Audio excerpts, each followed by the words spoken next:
Muy buenos días. Muchas gracias por estar con nosotros en el estudio de la lección. Quiero recordarte que durante todo este trimestre estamos estudiando este tema muy importante que lleva por título Viviendo la vida cristiana, de la serie Tesoros de la Verdad, parte número 4. Tema muy importante, muy interesante que hemos venido desarrollando. Y en esta semana ya estamos en la recta final. Y en esta última etapa del estudio de esta semana tenemos este tema que hemos venido estudiando que se titula Jesús sufrió mi muerte. Un tema muy interesante. Ya hemos visto cómo esto afecta nuestra vida y cómo nos ha traído bendición esa muerte que Jesús sufrió. Pero antes de continuar quiero invitarte para que juntos vayamos al texto que estamos aprendiendo y lo repasemos un momento más. Vamos al libro de Romanos capítulo 8 y allí vamos a leer el verso número 3. Porque lo que era imposible para la ley, por cuanto era débil por la carne, Dios enviando a su Hijo en semejanza de carne de pecado, y a causa del pecado, condenó al pecado en la carne. Con este pensamiento, quiero invitarte para que tengamos una oración. Acompáñame.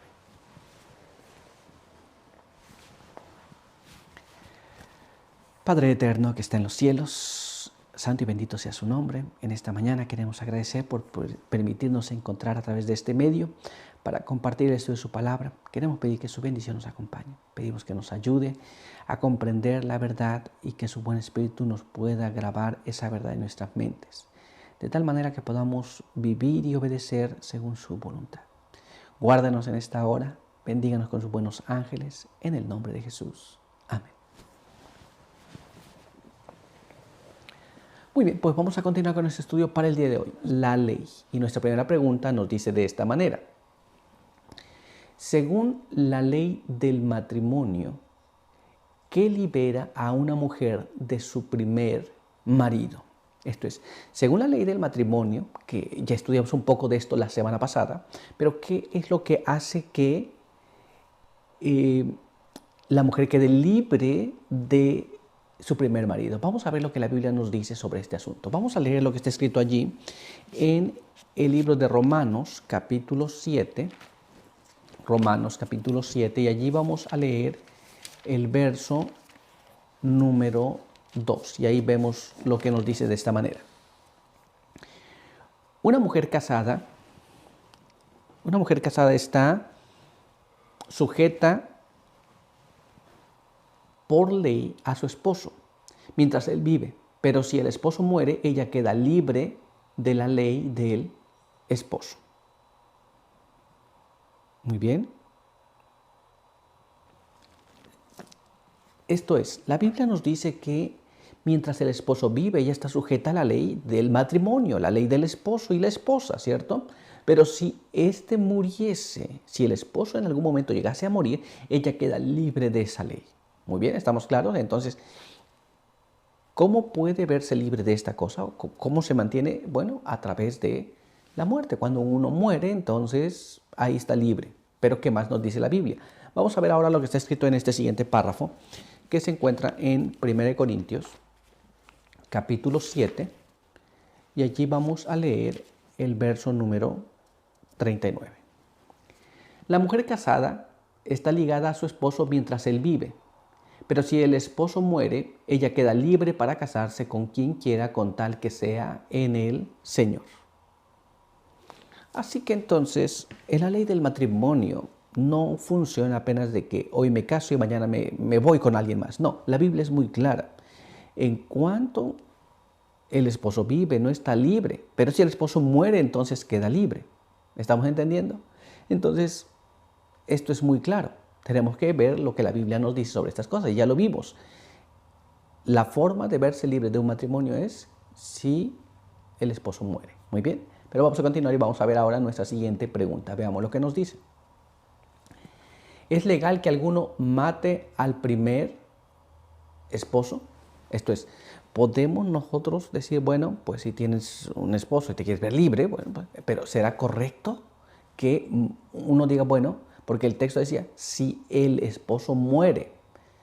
Algunos van a decir, pues se tiene que morir, pero no es lo que estamos diciendo. Lo que estamos preguntando es si será correcto, de acuerdo a la palabra de Dios, que alguien se deshaga de su primer esposo. Vamos a ver lo que la Biblia nos dice. La Biblia explica muy claramente en el libro de Éxodo, en el capítulo 20, y específicamente en el verso número 13, nos dice así: no matarás.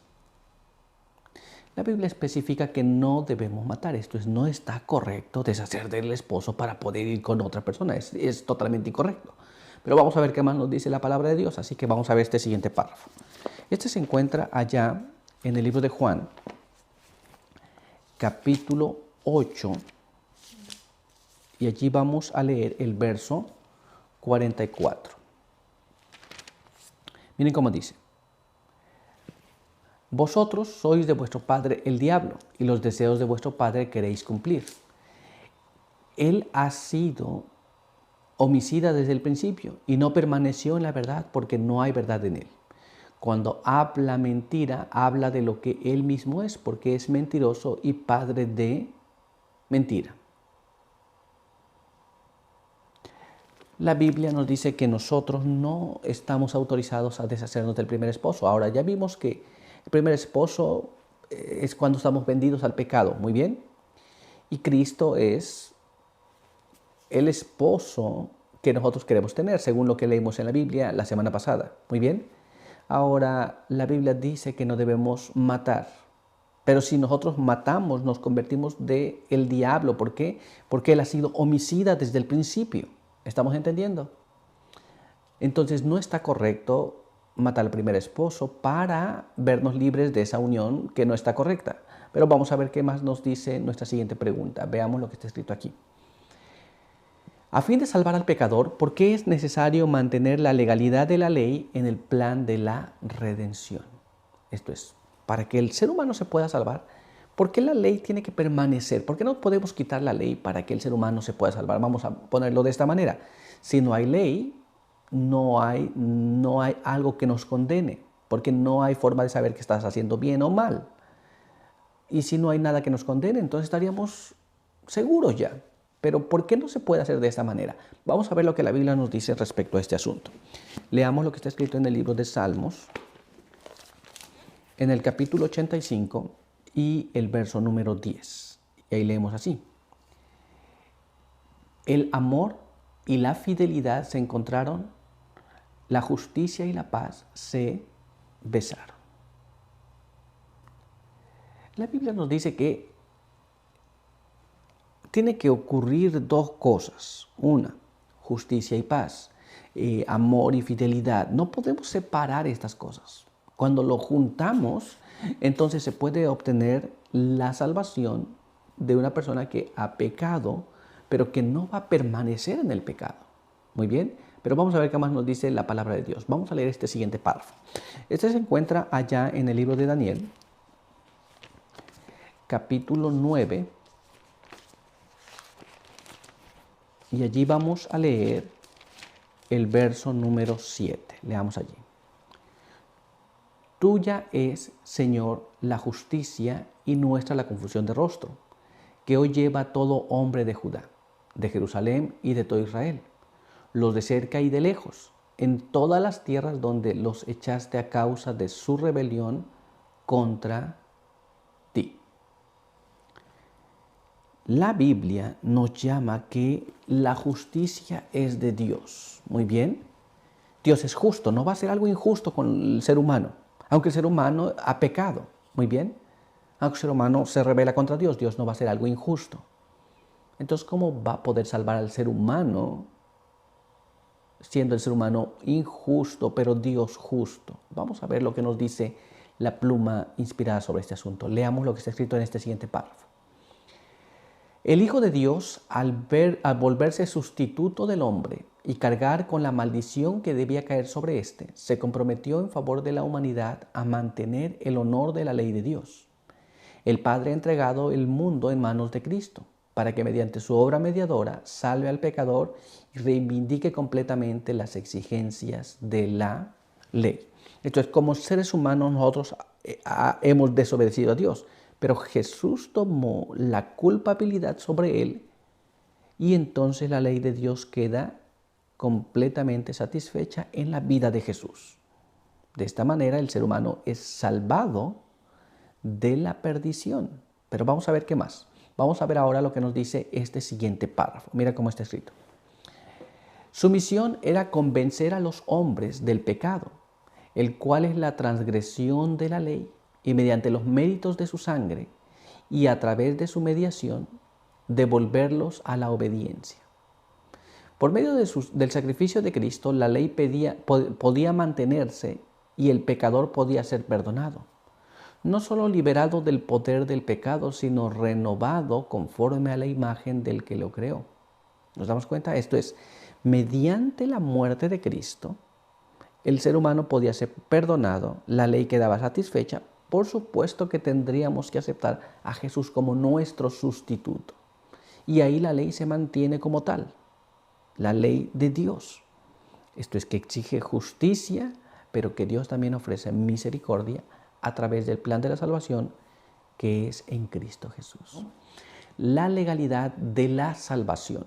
Y nuestra primera pregunta nos dice así: dado que la misericordia también es necesaria y la ley no puede proveerla, ¿qué era necesario para obtener la redención? Esto es, la ley no es algo que te va a ofrecer misericordia. La ley exige que se cumpla.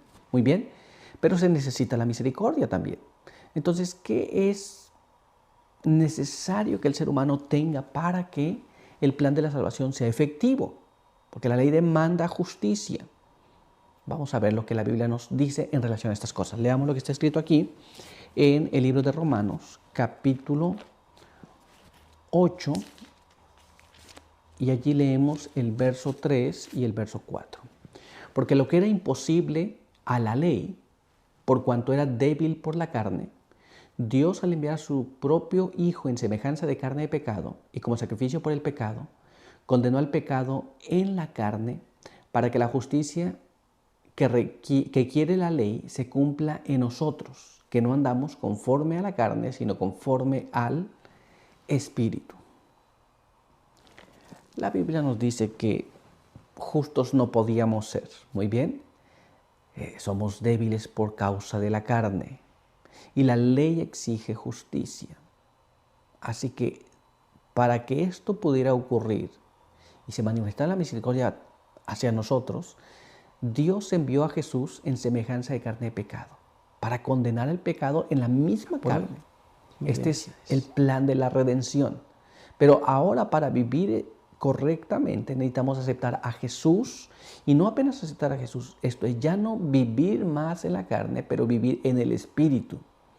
Pero dejemos también que la pluma inspirada nos hable sobre este asunto, así que vamos a leer lo que está escrito en este siguiente párrafo, que se encuentra en The Signs of the Times, que fue escrito el 18 de agosto de 1890, que nos dice así: sin los méritos de la sangre de un Salvador crucificado y resucitado, el hombre caído nunca podrá satisfacer las exigencias de la ley.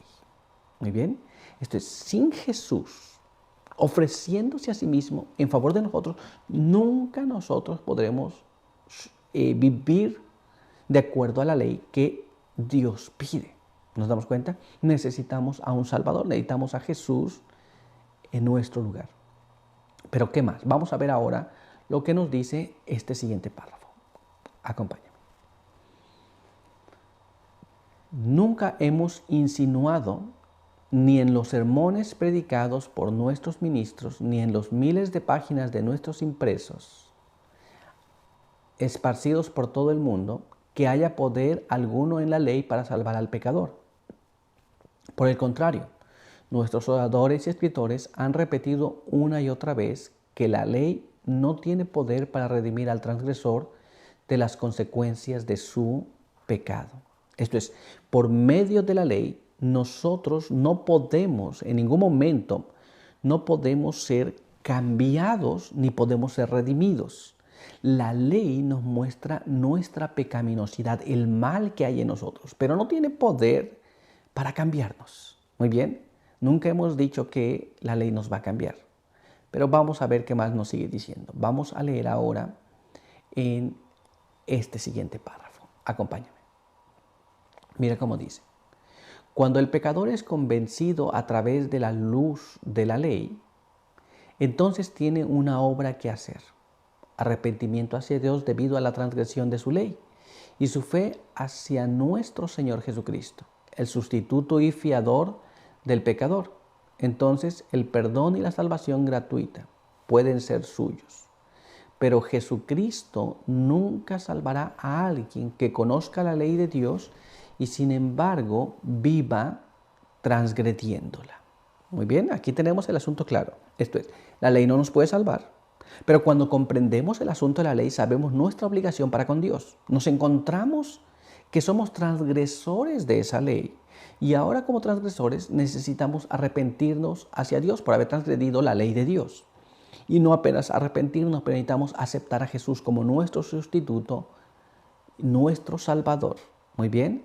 Ahora, cuando una persona conoce la voluntad de Dios, sabe cuál es su deber y no desea hacerlo, entonces tenemos exactamente pues una rebelión a la voluntad de Dios. Y Dios no puede salvarnos en esa condición. Dios puede salvarnos una vez que nosotros sabemos que somos transgresores, necesitamos un Salvador, aceptamos el Salvador y por la fe en ese Salvador vivimos la vida de ese Salvador. ¿Nos damos cuenta? Entonces tenemos aquí claramente qué es lo que la Biblia nos dice y qué es lo que el Espíritu de Profecía también nos habla. Pero vamos a continuar y vamos a ver lo que nos dice nuestra siguiente pregunta. Veamos aquí. Siendo nosotros esclavos del pecado, ¿en qué se convirtió Jesús a fin de ser mi Salvador? Esto es, obedeciendo el mal, tener una relación con el mal completamente. Siendo nosotros esclavos del pecado, esto nos vendemos al pecado, practicamos el pecado. ¿Qué tenía que hacer Jesús para poder salvarnos de esa condición? Vamos a ver lo que la Biblia nos explica sobre este asunto. Leamos lo que está escrito aquí en el libro de 2 de Corintios, en el capítulo 5, y allí vamos a leer el verso número 21. Leamos allí. Al que no tenía pecado, Dios lo hizo pecado por nosotros, para que nosotros seamos hechos justicia de Dios en Él. La Biblia nos dice que Dios puso el pecado sobre Jesús para poder salvarnos a nosotros. Esto es, Él no sabía el pecado, Él nunca practicó el pecado, nunca tuvo comunión con el pecado y sin embargo llevó el pecado de nosotros para que nosotros pudiéramos ser hechos justicia de Dios. Esto es, somos pecadores porque practicamos el pecado, porque hacemos pecado y ahora Jesús viene y nos va a redimir de esa condición. Él tiene que saber que es lo que nosotros vivimos, que es lo que nosotros pasamos y nos levanta de esa condición caída. Pero vamos a dejar que la pluma inspirada nos hable sobre este asunto. Leamos este siguiente párrafo que se encuentra en Mensajes Selectos, tomo 1, en la página 314 y nos dice así. A fin de elevar al hombre caído, Cristo debía alcanzarlo donde estaba. Él tomó la naturaleza humana y llevó las debilidades y la degeneración del hombre. El que no conoció pecado llegó a ser pecado por nosotros. Se humilló a sí mismo hasta las profundidades más hondas del infortunio humano, a fin de poder estar calificado para llegar hasta el hombre y elevarlo de la degradación en que el pecado lo había sumergido. Esto es, Jesús vino en el lugar y en la posición que nosotros nos encontrábamos para rescatarnos del pecado. Es muy difícil que hubiera dicho, bueno, los voy a rescatar del pecado allá bien alejado del mal, alejado del pecado. Y háganse más acá para salvarlos. No funciona de esta manera. Esto es, Jesús vino en el mismo lugar donde nos encontrábamos, en la misma situación que nos encontrábamos, para rescatarnos del pecado. Pero todavía hay más. Así que vamos a ver ahora lo que nos dice este siguiente párrafo. Acompáñame. El Espíritu de Profecía en el tomo 3, en la página 162 y página 163 nos explica. La iniquidad de los hombres fue cargada sobre Cristo. Él fue estimado como un transgresor para poder redimirnos de la maldición de la ley. Cuando el Salvador sintió apartarse del semblante divino, En esta hora de suprema angustia, su corazón fue traspasado con un dolor que jamás podrá ser comprendido plenamente por el hombre. Todas las punzadas sufridas por el Hijo de Dios en la cruz, las gotas de sangre que brotaron de su cabeza, de sus manos y de sus pies, las convulsiones de agonía que sacudieron su cuerpo y la angustia indecible que llenó su alma al ver que el rostro de su Padre se ocultaba de él, hablaban al hombre diciéndole: es por amor a ti que el Hijo de Dios consiente en que se le impongan todos estos crímenes atroces. Por ti destruye el dominio de la muerte y abre las puertas del paraíso y de la vida inmortal. Él, el portador del pecado, soporta el castigo judicial por la iniquidad y se convierte a sí mismo en pecado por el hombre. Entonces, Cristo voluntariamente permite que el pecado se ponga sobre él, el tuyo y el mío, y entonces ahora él sufre la penalidad judicial que tú y yo tendríamos que haber sufrido. Y nos da la oportunidad de vida eterna. Esta es la razón por la que nosotros tenemos que entender el plan de la salvación. ¿Nos damos cuenta? Esto es, nosotros somos salvados por Jesús y las cosas que tendría que haber pasado sobre nosotros, esto es, lo que la ley exigía del pecador, lo llevó Jesús en nuestro lugar. Este es el plan de la salvación. Simple, pero grandioso al mismo tiempo. La pecaminosa naturaleza humana. Y nuestra primera pregunta nos dice así: describe la naturaleza humana que Jesús asumió. Esto es, ¿cuál es la naturaleza que Jesús tenía? Hoy hay muchas ideas. Algunos piensan una cosa, otros piensan otra cosa, pero nosotros no vamos a dejar las ideas en el aire. Lo que tenemos que hacer es leer lo que la Biblia dice acerca de la naturaleza de Jesús. Vamos a ver lo que está escrito. Leamos entonces lo que la Biblia nos dice respecto a este asunto. Leamos aquí en el libro de Hebreos, en el capítulo 2, el verso 14 hasta el verso número 18. Y ahí leemos de esta manera: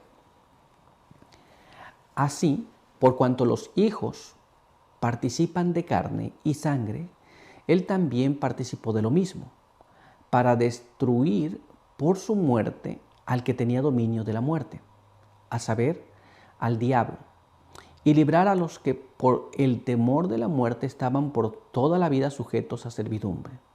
Porque no vino para ayudar a los ángeles, sino a los descendientes de Abraham. Por eso debía ser en todo semejante a sus hermanos, para venir a ser compasivos y fiel sumo sacerdote ante Dios, para expiar los pecados del pueblo, y como él padeció al ser tentado, es poderoso para socorrer a los que son tentados. La palabra de Dios nos dice entonces claramente que Jesús vino a ser semejante a ti y a mí. ¿Qué naturaleza tomó? La naturaleza del ser humano, en la condición que se encontraba. Muy bien, exactamente como tú y como yo, no diferente. Pero, ¿qué más? Vamos a ver qué más nos dice la palabra de Dios. Leamos ahora este siguiente párrafo, que se encuentra en el libro de Hebreos, capítulo 7, en el verso número 26. Y leemos así: tal sumo sacerdote nos convenía, santo, inocente, limpio, apartado de los pecadores y exaltado por encima de los cielos. La Biblia también nos habla del sacerdote. Esto es, mientras él vino a la tierra, él vino en nuestra condición. Mientras estaba en el cielo, o mientras fue al cielo, cuando vino a ser sacerdote, en el cielo era un sacerdote que estaba limpio, puro, santo, que no había hecho ningún mal. Esto es, los sacerdotes en la tierra, en la antigüedad, tenían que ofrecer para sus propios pecados, para purificarse, pero Jesús no. Pues mientras Jesús actúa como nuestro sacerdote en la actualidad, Él no tiene que ofrecer nada por su pecado, pues Él nunca cometió pecado. Y sin embargo, vino a ser como nosotros en esta tierra. Pero todavía hay más. Vamos a ver qué más nos dice la palabra de Dios. Leamos este siguiente párrafo. Este se encuentra en el libro de 2 de Timoteo, capítulo 2, en el verso número 8. Acuérdate de Jesucristo, del linaje de David, que resucitó de los muertos. Este es mi evangelio. La Biblia nos habla que Jesús es del linaje de David. Esto es como tú y como yo. Un ser humano como tú y como yo, cuando vino a encarnarse en la tierra. Muy bien. Cuando era sacerdote o cuando es sacerdote después de su ministerio terrenal, ahora tiene un ministerio en el cielo como sumo sacerdote, un sacerdote puro, santo, apartado del mal, apartado de los pecadores. Este nos conviene tener. Muy bien, entonces, ¿qué naturaleza tomó? La naturaleza humana, en la cual nos encontramos, no en una diferente. Pero vamos a ver ahora lo que nos dice la pluma inspirada. Leamos lo que está escrito en este siguiente párrafo. Acompáñame. Comentario Bíblico Adventista, tomo 4, en la página 1169, nos dice así. Pensad en la humillación de Cristo. Tomó sobre sí la naturaleza caída y doliente del hombre, degradada y contaminada por el pecado. Tomó nuestros dolores, llevó nuestro pesar y nuestra vergüenza. Soportó todas las tentaciones con las que es acosado el hombre. Unió la humanidad con la divinidad. Un espíritu divino moraba en un templo de carne. Entonces Jesús toma nuestra naturaleza y ahora mora en medio de nosotros, pero su cuerpo era como el tuyo y como el mío. Tomó toda la naturaleza del ser humano y sin embargo en esa naturaleza, como leímos en Romano, en la carne condenó al pecado. Muy bien, pero vamos a ver qué más. Vamos a ver ahora lo que nos dice este siguiente párrafo. Acompáñame a leerlo. El deseo de todas las gentes en la página 32 dice así. Habría sido una humillación casi infinita para el Hijo de Dios revestirse de la naturaleza humana, aun cuando Adán poseía la inocencia del Edén. Pero Jesús aceptó la humanidad cuando la especie se hallaba debilitada por 4000 años de pecado. Como cualquier hijo de Adán, aceptó los defectos de la gran ley de la herencia.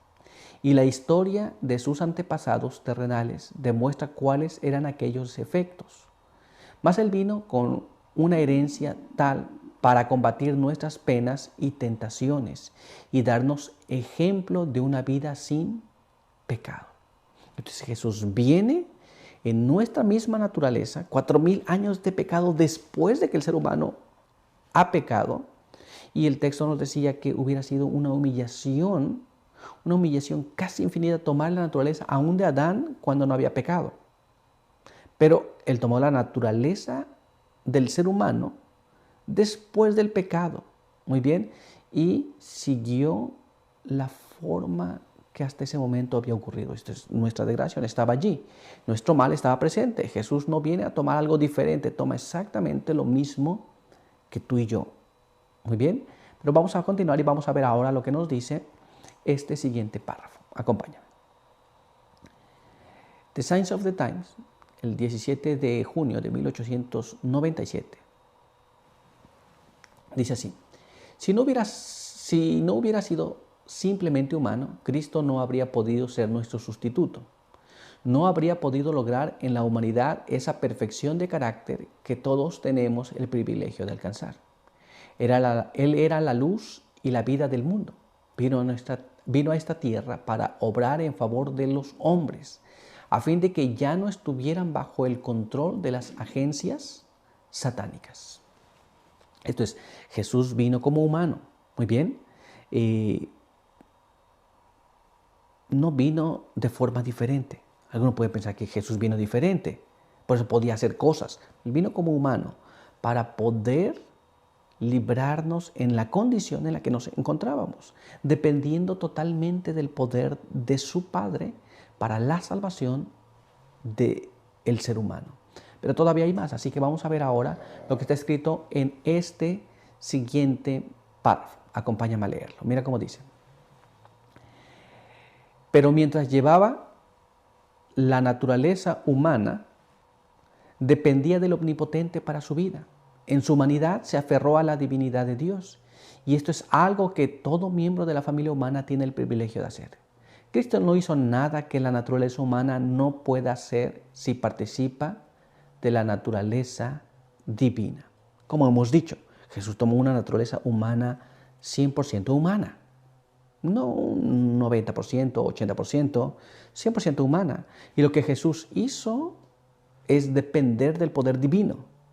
El privilegio que tú y yo tenemos es exactamente el mismo. El mismo privilegio es de que tú y yo podamos depender completamente de Dios para poder vivir la vida que Jesús vivió. Así que, ¿qué naturaleza tomó? La que tú y yo tenemos.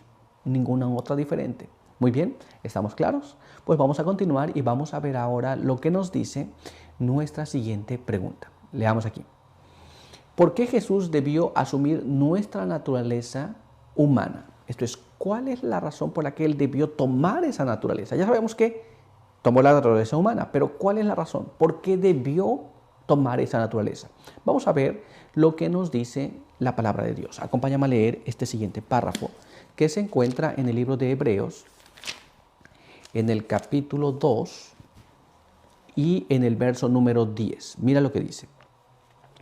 Porque convenía que Dios, por causa de quien y por medio de quien todas las cosas existen, habiendo de llevar a la gloria a muchos hijos, perfeccionara mediante aflicciones al autor de la salvación de ellos. La Biblia entonces nos dice que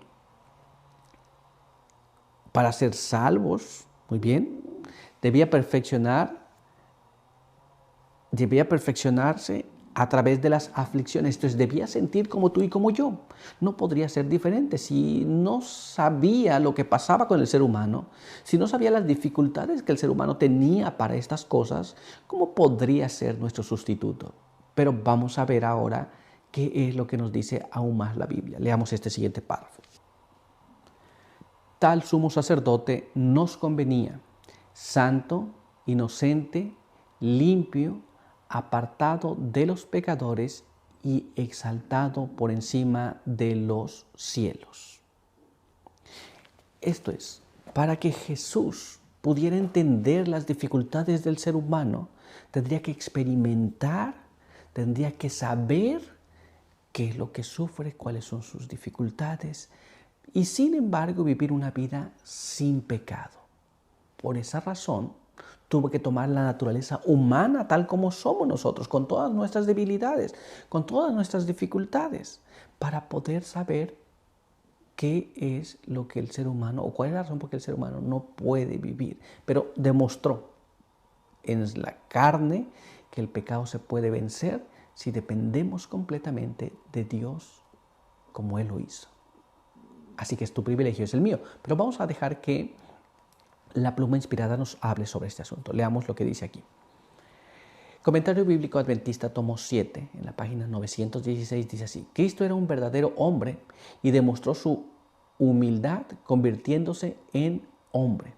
Era Dios en la carne.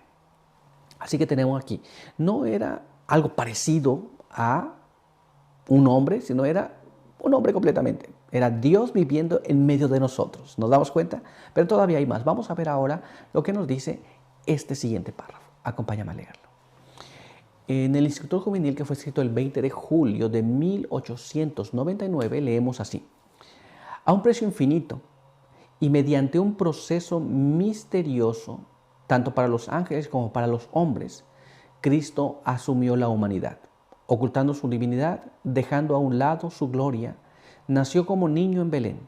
En carne humana vivió la ley de Dios para poder condenar el pecado en la carne y dar testimonio a las inteligencias celestiales que la ley fue establecida para la vida, para asegurar la felicidad, la paz y el bien eterno de todos los que obedecen. Entonces Jesús vino aquí para mostrar que la ley no es algo que se nos impone para hacernos mal, o que es algo que es arbitrario. La ley de Dios es puesta para nuestro propio bien si la obedecemos, por supuesto. Si no la obedecemos, es otra historia. Pero Él demostró que vivir bajo esa ley de Dios trae todos los beneficios de estar en armonía con Dios. ¿Nos damos cuenta? Así que Él vino a vivir como tú y como yo, nació como un bebé, un misterio para nosotros, aún para los seres celestiales. No lo podemos comprender aún, lo comprenderemos algún día si somos salvos y somos llevados al cielo. Podremos preguntar, pero ahora mismo es un misterio para nuestras mentes. Perfección. Y nuestra primera pregunta nos dice, sí, describe la vida de Jesús mientras estuvo en la tierra. Esto es, ¿cómo vivió Jesús mientras estuvo en la tierra? ¿Qué clase de vida llevó? ¿Llevó una vida perfecta, no perfecta? Algunos piensan diferente, pero algunos inclusive dicen que él mismo no obedeció la ley. Pero, ¿qué es lo que la Biblia nos dice? Porque podemos decir lo que queramos. Y sin embargo, queremos basar la descripción de la Biblia, de la vida de Jesús en la Biblia. Muy bien, así que vamos a ir a ella. Para esto vamos a leer lo que está escrito en este siguiente párrafo que se encuentra en el libro de Filipenses, capítulo 2, en el verso 5 hasta el verso 8. Y leemos allí de esta manera. Haya pues en vosotros el mismo sentir que hubo en Cristo Jesús, quien, aunque era de condición divina, no quiso aferrarse a su igualdad con Dios, sino que se despojó de sí mismo. Tomó la condición de siervo y se hizo semejante a los hombres. Y al tomar la condición de hombre, se humilló a sí mismo y se hizo obediente hasta la muerte y muerte de cruz. La Biblia nos dice entonces que Jesús vivió una vida de obediencia, inclusive a la muerte y la muerte de cruz. Muy bien, aunque Él era de origen divino, totalmente divino, no se aferró a eso, sino que se hizo obediente y vivió una vida de obediencia. ¿Estamos entendiendo? Esto es como fue la vida de Jesús. Se hizo tan obediente que inclusive estaba dispuesto a humillarse. Muy bien. Pero, ¿qué más nos dice la palabra de Dios? Vamos a ver ahora lo que está escrito en este siguiente párrafo. Este se encuentra allá en el libro de Lucas, capítulo 2, en los versos 51 y verso número 52. Y ahí leemos así. Entonces descendió con ellos a Nazaret y estaba sujeto a ellos. Y su madre guardaba cuidadosamente todas estas cosas en su corazón. Y Jesús crecía en sabiduría, en estatura y en gracia ante Dios y ante los hombres. La Biblia nos dice que Jesús estaba sujeto a sus padres terrenales. Inclusive Jesús, siendo Dios mismo, se sujeta a sus padres terrenales. Qué cosa más difícil, ¿cierto? Imagina que tú sabes hacer una cosa, que tú sabes cómo se procede en cierto asunto, pero viene alguien que está sobre ti y que te va a dar instrucción de cómo hacerlo. ¿Cómo te sientes? Estoy seguro que dices, bueno, ¿por qué me tiene que decir cómo si yo ya lo sé? Este es el pensar de muchas personas. Pero Jesús vivió una vida de obediencia, una vida que Él estuvo dispuesto a vivir de humillación para ganar el favor de Dios para ti y para mí. ¿Nos damos cuenta?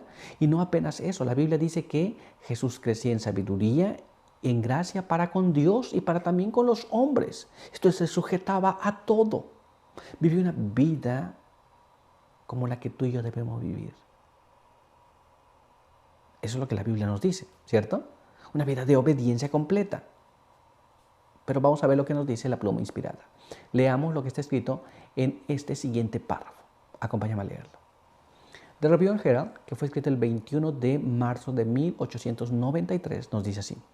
La norma de justicia del Señor permanece tan firme como su trono eterno.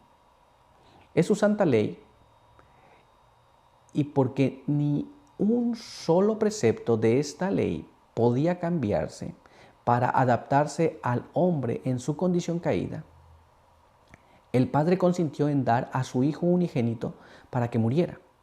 no para abolir la ley, sino para salvar al pecador. La cruz del Calvario es el argumento irrefutable en cuanto a la perpetuidad de la ley de Jehová.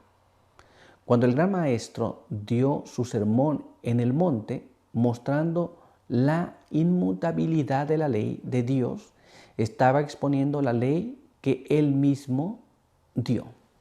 Esto es, si la ley pudiera ser abolida como algunos piensan, no habría necesidad de que Jesús viniese a vivir una vida de perfección. Tampoco habría necesidad de que Él muriese.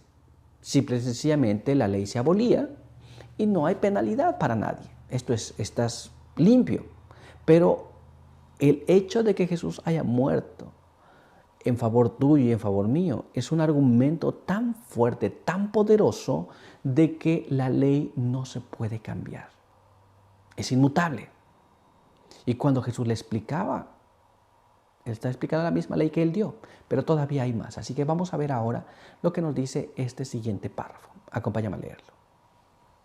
Testimonios para la Iglesia, tomo 8, en la página 326, nos dice así. Así como el sacrificio expiatorio en nuestro favor fue completo, también nuestra restauración de la contaminación del pecado ha de ser completa. La ley no excusa ningún acto de maldad. No hay injusticia que se escape de la condenación. La vida de Cristo fue un cumplimiento perfecto de todos los preceptos de la ley. Él dijo, yo he guardado los mandamientos de mi Padre.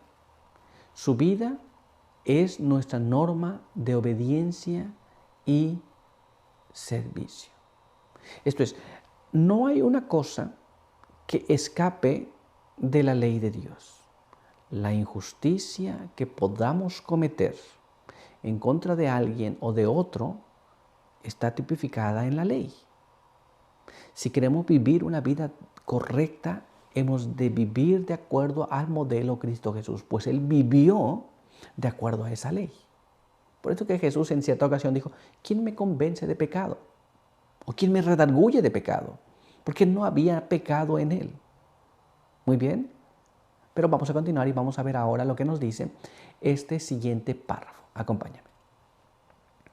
Mensajes Selectos, tomo 1, página 297, nos dice así. La enemistad puesta entre la simiente de la serpiente y la simiente de la mujer era sobrenatural. La enemistad era en un sentido natural en el caso de Cristo. En otro sentido era sobrenatural, puesto que estaban combinadas la humanidad y la divinidad. Y nunca esa enemistad llegó hasta un grado tan notable como cuando Cristo se convirtió en habitante de esta tierra. Muy bien. Recordemos que Jesús tiene la doble naturaleza, la naturaleza humana y la naturaleza divina. En su naturaleza divina tenía una aversión, repudiaba el pecado. Muy bien. En la naturaleza humana tendría que ponerse esa parte que es la que es puesta en nosotros como seres humanos. Cuando creemos a Jesús, cuando nos aliamos nuevamente con Dios, se pone esa aversión al mal, muy bien, esa enemistad. Y entonces esa enemistad se manifestó en toda su plenitud cuando Jesús viene a la tierra. Esto es, los poderes del mal están contra Jesús y Jesús repudia todo acto malo y toda cosa errónea. Pero todavía hay más que leer. Vamos a leer ahora en este siguiente párrafo. Seguimos leyendo. Mensajes Selectos, tomo 1, página 297. Nunca antes había habido un ser en la tierra que aborreciera el pecado con un odio tan perfecto como el de Cristo. Él había visto su poder engañador y que infatúa obrando a los santos ángeles. Y todas las facultades de Cristo se alistaron contra Él. Esto es, nunca se había odiado el pecado tanto, nunca se había querido estar tan lejos del pecado, nunca se quería haber vencido tanto al pecado como cuando Jesús vino. Muy bien, esto es, Jesús aborrecía el mal, pero el mal también manifestaba su aborrecimiento por Jesús. Era una cosa que se estaba manifestando. Ahora los verdaderos hijos de Dios siempre aborrecían el pecado, pero no tanto, no tan perfectamente como Cristo Jesús cuando vino a morar en medio de nosotros. Un asunto muy importante y hemos de llegar también a aborrecer el pecado de esa misma manera nosotros. Pero vamos a continuar y vamos a ver ahora lo que nos dice nuestra siguiente pregunta. Veamos aquí. Describe el nivel de perfección de Cristo. Vamos a ver ahora, entramos en esta parte. ¿Qué tan perfecto fue Jesús? Como he dicho, algunas personas piensan que Jesús no vivió a la altura. Otras dicen, mira, él transgredió aún el sábado. Él no obedecía todas las cosas.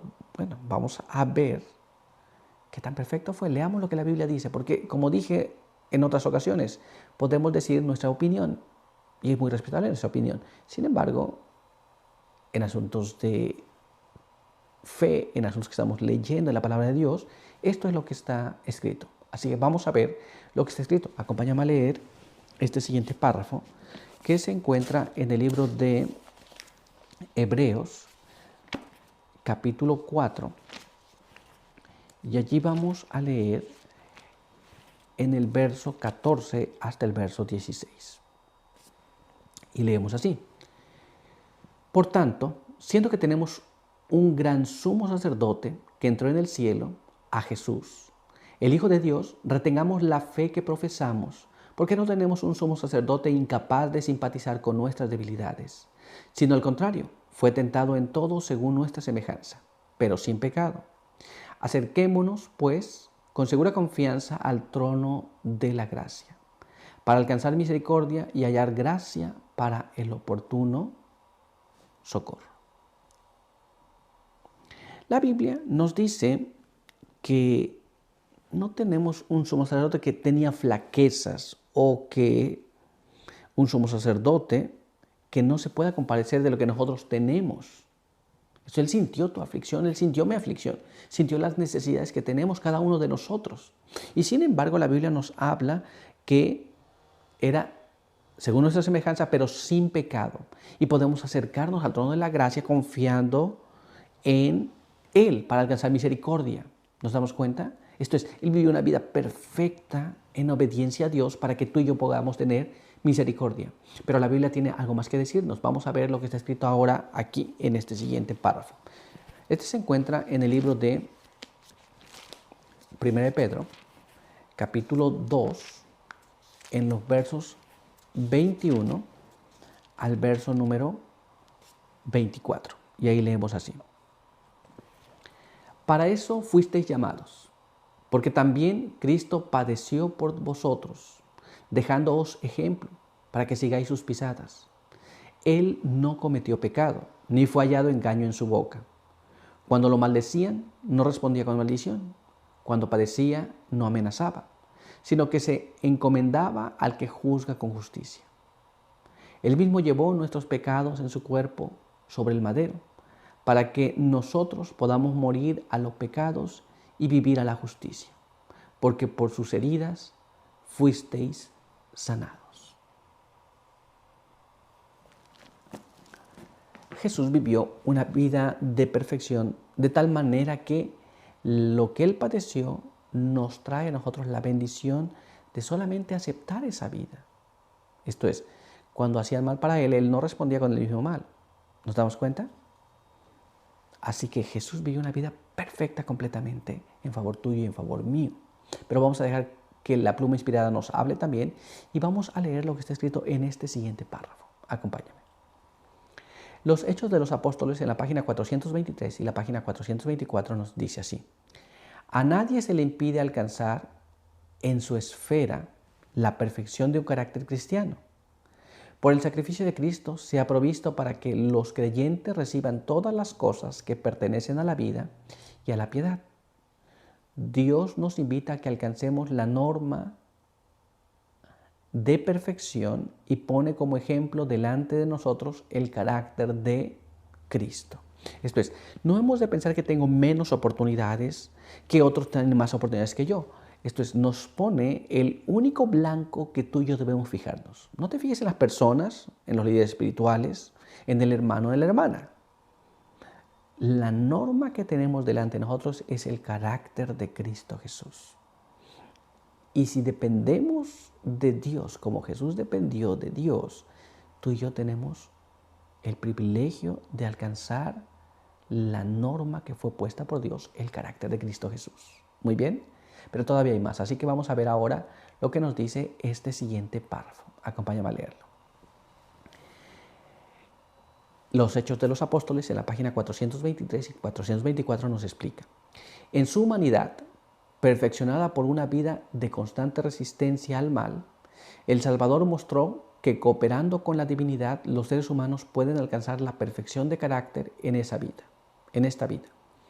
Esa es la seguridad que nos da Dios de que nosotros también podemos obtener una victoria completa. ¿Estamos entendiendo cómo es esto? Esto es, no alcanzamos una media victoria, o medio venzo y medio no, o venzo hoy y caigo mañana. No funciona de esta manera. Si dependemos de Dios completamente, Dios nos da la victoria sobre el pecado. ¿Nos damos cuenta? Y tú y yo tenemos esa oportunidad de alcanzar esa victoria. Nadie sienta que no puede. Dios ha pisado primero por nosotros ese sendero y nos ha dejado el camino abierto para que podamos alcanzar la perfección. Transformación. Y nuestra primera pregunta nos dice así: ¿qué sucede cuando aceptamos la muerte de Cristo en nuestra naturaleza humana pecaminosa en nuestro favor? Entonces, ¿qué pasa cuando aceptamos que Jesús ha muerto por ti y por mí? ¿Qué es lo que nos va a pasar? Vamos a ver qué es lo que la Biblia dice. Porque muchas personas dicen, yo acepté a Jesús, yo tengo a Jesús en mi corazón, pero ¿pasa algo? Yo acepto a Jesús como mi sustituto, pero ¿qué pasa en su vida? ¿Sigue siendo la misma? ¿Ha cambiado alguna cosa? ¿Qué es lo que tiene que pasar? Vamos a dejar que la Biblia nos responda a estas cosas. Así que leamos lo que está escrito en este siguiente párrafo, que se encuentra en 2 Corintios, en el capítulo 5 y el verso número 17. Por lo tanto, si alguno está en Cristo, es una nueva creación. Las cosas viejas pasaron, todo es nuevo. ¿Qué cosa más interesante? La Biblia dice que si alguno está en Cristo, esto es, si alguno acepta a Jesús como su Salvador personal, ¿qué pasa con las cosas viejas? Las cosas viejas tienen que haber pasado. Todas son hechas nuevas y somos una nueva creación, que significa que nuestra vida pasada, que nuestros anhelos pasados, que todo lo que hemos hecho en el pasado tiene que quedarse justamente allá. Y ahora tenemos que vivir una vida nueva, somos una nueva creación. Pero, ¿qué significa exactamente eso? Muchas personas dicen haber aceptado a Jesús y sin embargo viven sus vidas como siempre. Pero vamos a ver qué es lo que nos dice la pluma inspirada para entender un poco más sobre este asunto. Leamos lo que está escrito aquí en este siguiente párrafo. Testimonios para la Iglesia, tomo 3, en la página 410 nos explica.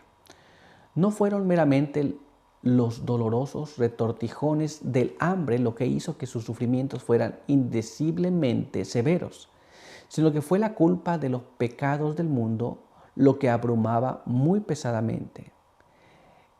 Cristo, el que no conocía pecado, fue hecho pecado por nosotros. Esto es, Jesús no conocía nada del pecado, esto es, nunca había sido, ni nunca tocó el pecado para contaminarse, nunca pasó esto sobre él. Sin embargo, él cargó el pecado de cada uno de nosotros. Él sintió lo que tú y yo sentimos para ser salvados. Muy bien. Pero no fue su muerte una muerte como la tuya y como la mía. La muerte de él fue la carga de todos esos pecados. Muy bien. Pero vamos a ver qué más. Así que acompáñame para que juntos leamos este siguiente párrafo. Mira cómo dice. Mensajes selectos, tomo 1, página 440, nos dice así. El hombre necesitaba un poder exterior y superior a él para que lo restaure a la semejanza de Dios. Sin embargo, el hecho de que necesite de la ayuda divina no significa que la actividad humana no sea esencial. Se requiere fe de parte del hombre, pues la fe obra por amor y purifica el alma. La fe se aferra del poder de Cristo. El propósito del Señor no es que se paralice el poder humano, sino que al cooperar con Dios, el poder del hombre sea eficiente para el bien. El propósito de Dios no es que sea destruida nuestra voluntad, porque precisamente mediante este atributo hemos de cumplir la obra que Él quiere que realicemos en nuestro hogar y en público. Muy bien, esto es, necesitamos un poder exterior a nosotros para que podamos vivir una vida correcta, pero necesitamos ejercer nuestro poder de decisión, esto es, nuestra voluntad, para poder hacer lo que Dios desea que nosotros hagamos. Un asunto muy importante que nosotros tenemos que ver. La transformación viene de parte de Dios. El poder vivir de esa manera viene de parte de Dios. Pero yo tengo que elegir esa parte. Si no la elijo, si no deseo, no va a ocurrir nada. ¿Nos damos cuenta? Es cuando una persona tiene ciertas dificultades, pero no tiene el deseo de cambiar. No se le puede ayudar mucho porque no quiere. Ahora, si quiere, en el caso del ser humano, en el caso del pecado, el ser humano si tiene el deseo, entonces va a ejercer el poder de la voluntad. Hay recursos a su disposición a través de la muerte de Cristo. Muy bien, pero vamos a ver ahora qué es lo que nos dice nuestra siguiente pregunta. Veamos aquí. ¿Qué ocurre con el corazón humano en este cambio? Esto es, ¿qué pasa con el corazón humano mientras nosotros estamos en esta situación de ser nuevas criaturas? Vamos a ver lo que la Biblia nos dice sobre este asunto de qué es lo que ocurre con el ser humano cuando hay este cambio, cuando aceptamos a Jesús como nuestro Salvador personal. Veamos lo que la Biblia nos explica. Leamos aquí este siguiente párrafo que se encuentra en el libro de Ezequiel, en el capítulo 36, el verso 26 y el verso número 27. Y ahí leemos de esta manera. Os daré un corazón nuevo y pondré un espíritu nuevo dentro de vosotros. Quitaré de vuestra carne el corazón de piedra y os daré un corazón de carne. Pondré mi espíritu dentro de vosotros y haré que andéis en mis mandamientos, que guardéis mis normas y las cumpláis. La Biblia nos dice que cuando ocurre este cambio en nuestras vidas, es cuando aceptamos a Jesús como nuestro Salvador personal, también ocurre un cambio de corazón y también ocurre un cambio de espíritu. Y cuando ocurre este cambio de corazón y este cambio de espíritu, entonces también ocurre una obediencia a la voluntad de Dios. Esto es, si nosotros pensamos que hemos aceptado a Jesús y nosotros creemos que Jesús ha hecho un cambio en nosotros, tiene que haber un cambio de corazón, un cambio de espíritu y también tiene que haber una obediencia a la voluntad divina. Si esto no ocurre, entonces no ha ocurrido lo otro tampoco. Muy bien, ¿estamos claros? Pero vamos a ver qué es lo que nos dice la pluma inspirada sobre este asunto. Leamos lo que está escrito aquí en North Pacific Union Gleaner, que fue escrito en el 17 de febrero de 1909. Y nos dice así: el rescate pagado por Cristo es suficiente para la salvación de todos los hombres, pero solo servirá para los que lleguen a ser nuevas criaturas en Cristo Jesús, súbditos leales del reino eterno de Dios.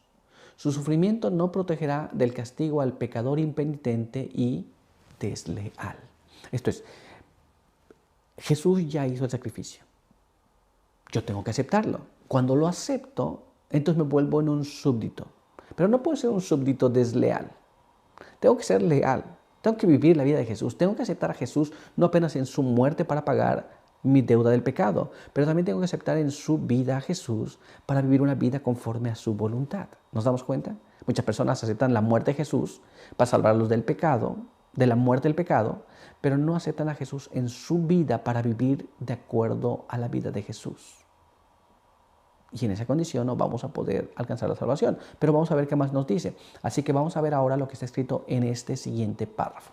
Mira cómo está escrito. El hombre debe cooperar con el poder divino y poner su esfuerzo humano para vencer al pecado y permanecer completo en Cristo. La obra de Cristo fue restaurar al hombre a su estado original, sanarlo mediante el poder divino.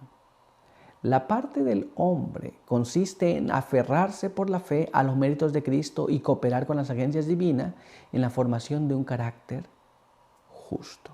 Esto es, Jesús ya murió. Ahora tú tienes que apropiarte de esos beneficios por la fe.